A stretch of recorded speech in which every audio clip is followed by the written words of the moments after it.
விண்வெளி அதிசயங்களில் பெரும்பாலானவற்றை இந்த ஆண்டு பொதுமக்கள் அதிகமாக பார்ப்பதற்கான வாய்ப்புகள் அதிகமாக உள்ளது. குறிப்பாக இந்த ஆண்டில் மற்றும் 3 வால் நட்சத்திரங்கள் பூமிக்கு மிக அருகில் வரவுள்ளது. விண்வெளியில் கோள்கள் நேர்கோட்டில் வருதல், வெள்ளி இடைநகர்தல் போன்ற நிகழ்வுகள் அடிக்கடி நிகழ்ந்த வண்ணம் உள்ளன.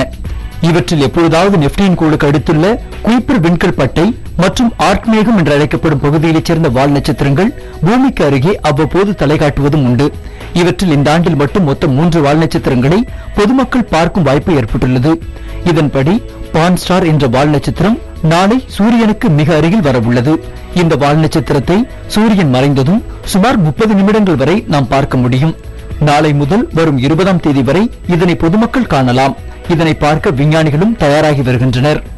வால் நட்சத்திரங்களிலே அந்த கருக்களிலே என்னென்ன தனிமங்கள் இருந்தன, இது எப்போது உருவாகி இருக்கக்கூடும், அதுல சூரிய குடும்பம் உருவான பொழுதுல சூரியனை விட்டு வெகு தொலைவில் உள்ள பகுதிகளில் என்னென்ன வகையான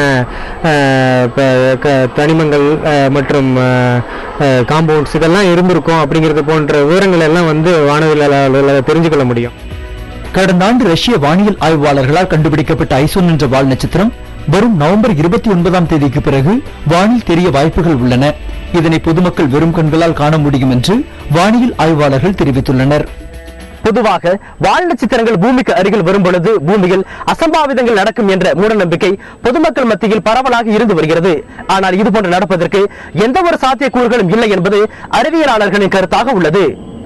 புதிய தலைமுறை செய்திகளுக்காக ஒளிப்பதிவாளர் எர்னஸ்ட் ராஜாவுடன் பாரதி.